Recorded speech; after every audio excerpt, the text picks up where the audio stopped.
Hi everyone, welcome to round one of the 2024 V8 Supercar season. Unfortunately, Ford has pulled the pin after all the Parity issues from last year, but don't worry, we have a solution for the Camaro Cup, and that's in big T-Rex as they take off towards turn one. Several benefits of running T-Rex. Obviously, you won't catch on fire. Very little maintenance required apart from maybe keeping his claws clipped, just for a little bit of safety.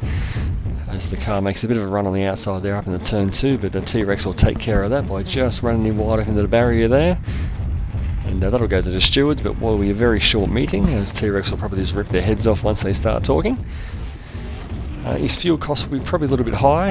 Obviously he eats a lot of meat, but the greenies will be happy, as there's no harmful emissions coming out of him. As you can see here, the car, nowhere to go, just got to follow here through the tight stuff. Also zero chance he'll move to another series, the big T-Rex, because he won't be able to fit into their cars, so that's always good. The car makes up a little bit of ground down here into the braking zone. As we can see, when he gets there, right up on the heels of T-Rex, but just can't get past. Lap times are pretty similar to the current Gen 3 car, so the show will still look good for television. As we come around the final turn there, so the car absolutely no chance of getting past. So I think we've solved a lot of the main issues from this year. Let me know what you think in the comments.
So let's go for a wild ride with the Project 91 car of Shane Bonner Gizelbergen.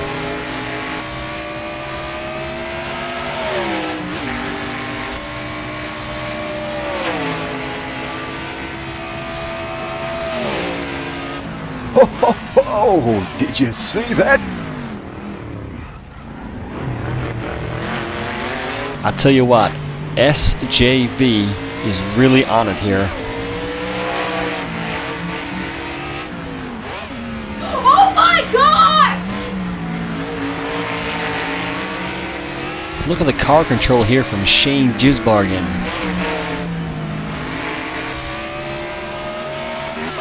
And I'll tell you right here, Bob, this is the toughest part of the circuit. Oh my God!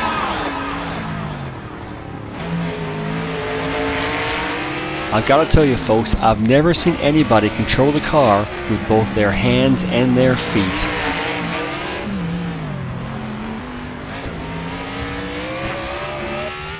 And he's so great at turning right, Jerry.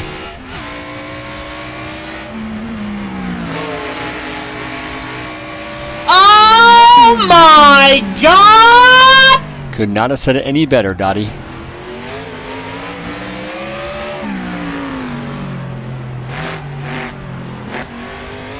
Whoa! Lap's looking really good here for Shane Van Hambergen. Can he keep it together?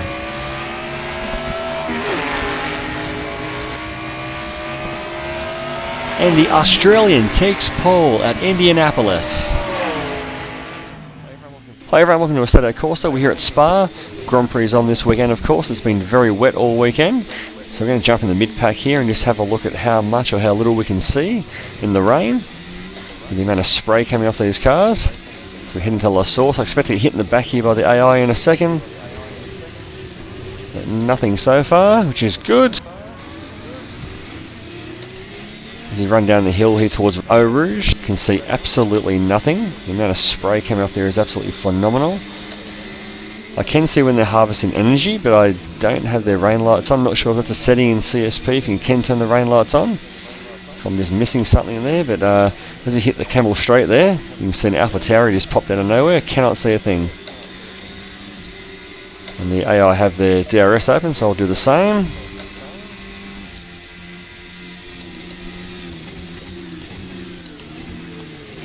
Come into Malmedy there. So the AI have had a lot of improvements with the recent CSP updates as well with their wet weather driving, so they should do a lot better than what they used to. And so far they've been pretty good. You can see once we get rolling at any sort of speed, the amount of spray coming off these tyres is absolutely phenomenal. And that's why in the modern world the FIA don't let them run when it's super wet. They tend to run a lot of formation laps behind the safety car. And here's the corner with no name. Because the Pirelli tyres just throw up so many hundreds of litres of water per second and you just cannot see a thing. AI is pretty good there through Puyon. Everyone holding their line quite well. Very hard to see what's coming up ahead of that Alpha Tauri. Bit of a lock up there beyond the Aston. Try and keep it steady. But again, just a wonderful representation as well of the work done with the CSP and Soul. And such an old game, 10 years old now, Assetto Corsa. Had no rain when it came out, and now look at this, you've got puddles, you've got spray, you've got AI driving in the rain. As we come through Staffellow there, I cannot see a thing.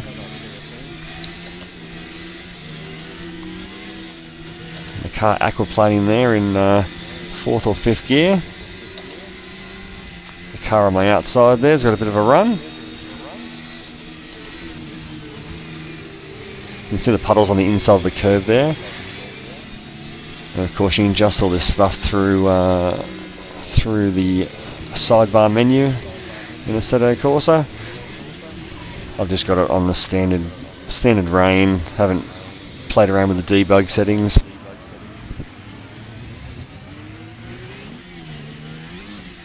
For some reason AI will be going very, very slow there on the front straight. In a real world, this race will be called off for sure. They would not be racing especially at Spa last few years. Lots of tragic accidents have occurred, of course, in these sort of conditions, especially at the top of the hill here, cars going off and getting T-boned by other cars because of the just because of the sheer speed they go through there. Even in some of the junior formulas, they get a lot of speed up through Radion there. And of course, without the rain lights, it's absolutely impossible to see what's in front. But a fantastic challenge anyway to drive these cars in the wet, and something you should definitely check out. So thank you very much for watching.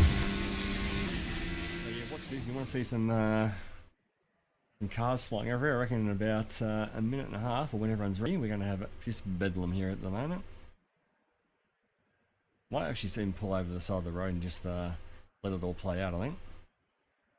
There's a little gap over here, the pit zone, so I'm going to 10 minutes. You'll need to get on with this. Be ready. Watch for the lights. Floor it. Let it all unfold. There we go. There we go. Look at it. Bang, bang. Oh, there's cars everywhere. Oh, look at this. Woohoo! Oh, look there. Bang, bang. Whoop, bang. There we go. What are we up to? 7?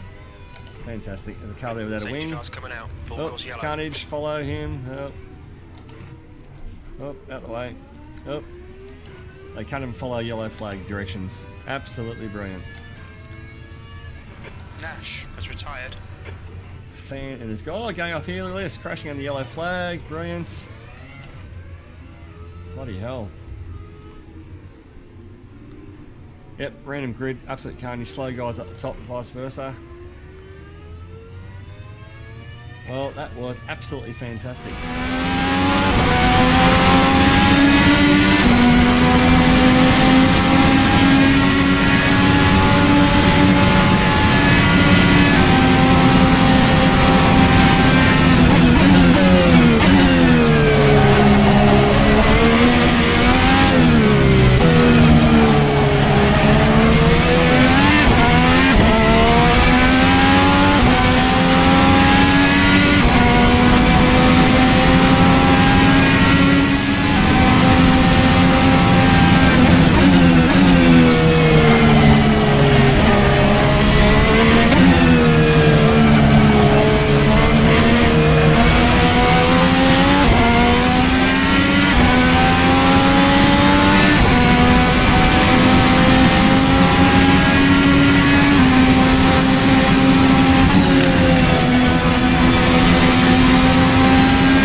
Here we go, Ferrari F2004 versus Nordschliefe, and we've got an already bonkers car as we made even more bonkers with the addition of modern day Pirelli slick tyres. So we'll start the lap here at turn 1 and we'll see how we go. The biggest tip of course here is to stay away from the curbs.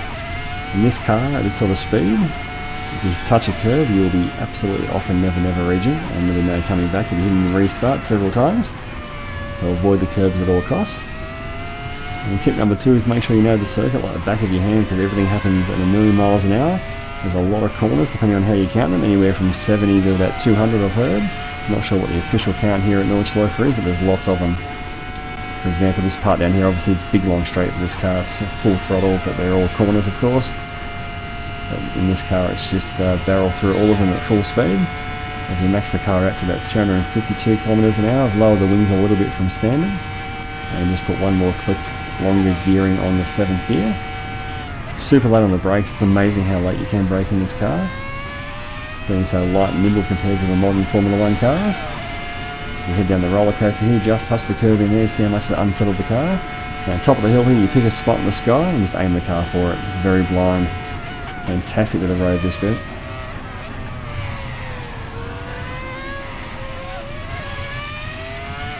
So I found this car on YouTube, just randomly guided a 4-minute 39 lap here, which is absolutely amazing. So I've got a link for the car in the description below. I don't know how to do the 4:39, so if anybody knows where I make up those extra 13 to 14 seconds on this lap, I'd love to hear your thoughts. Couldn't see the guy's inputs though, so I don't know what or how he was driving the car, just it was a T-cam video. A phenomenal lap anyway. Favourite section of road here, this bit, the road just drops away there. You nail that part, it feels really, really good.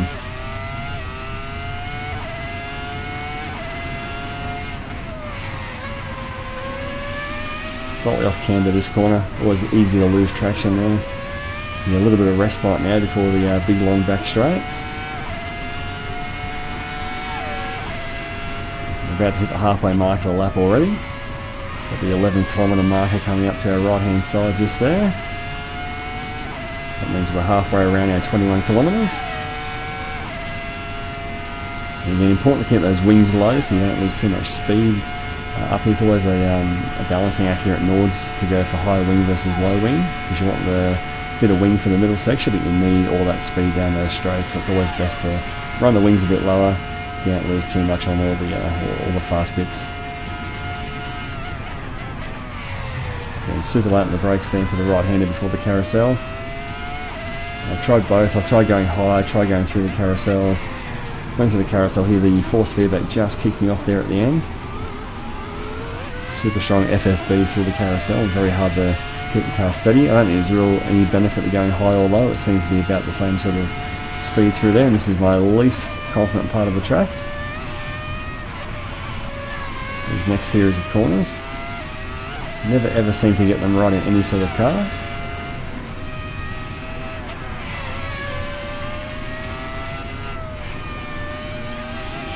Again, just touching the curves there, unsettling the car, very easy to lose the lap here.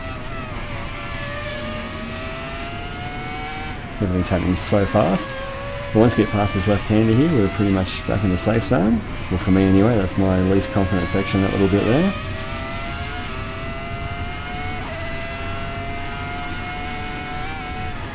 And here it's just trust the aero, beautiful sweeping corners. Make our way through what I call the caravan section here. Everybody tents on the left hand side there, got the caravan, the tent set up, and the camping ground. And a smidgen wide there. Again, second carousel, always tend to go a little bit higher, never quite sure what line to take through there. Into the right hand, a very tricky, a lot tighter than it looks, the first part of it. And it opens up and you smash the throttle. Again, let those nice low downforce wings carry the car back up to about 350 kph.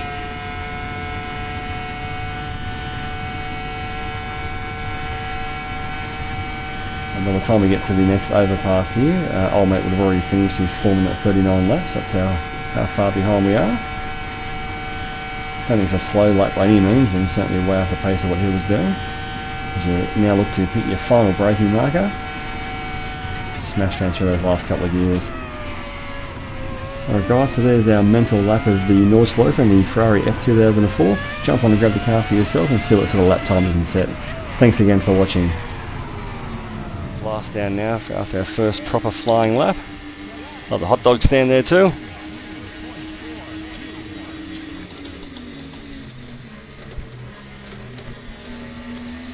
I think the AI is at about 116% here.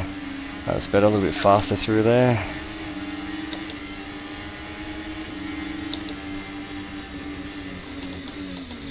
So I'll obviously put a link here to Andrea's track in the description below. I've had a couple of his tracks the last few weeks. The Townsville track was absolutely brilliant that he's done. There's a couple more I want to get my hands on, Phillip Island and Sandown as well. So I'll definitely be jumping on and getting those when I can.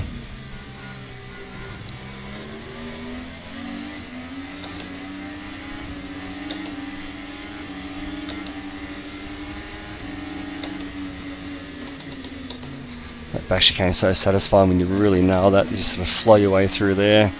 Just kiss the outside wall.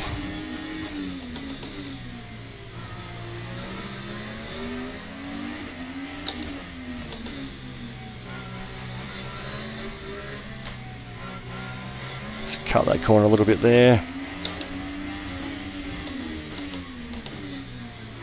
First gear nice and tight and control that power. Bit of overslide there. Alright guys, that's a little bit of a run here at the 2004 Surface Paradise by, as I said, Andrea 1968.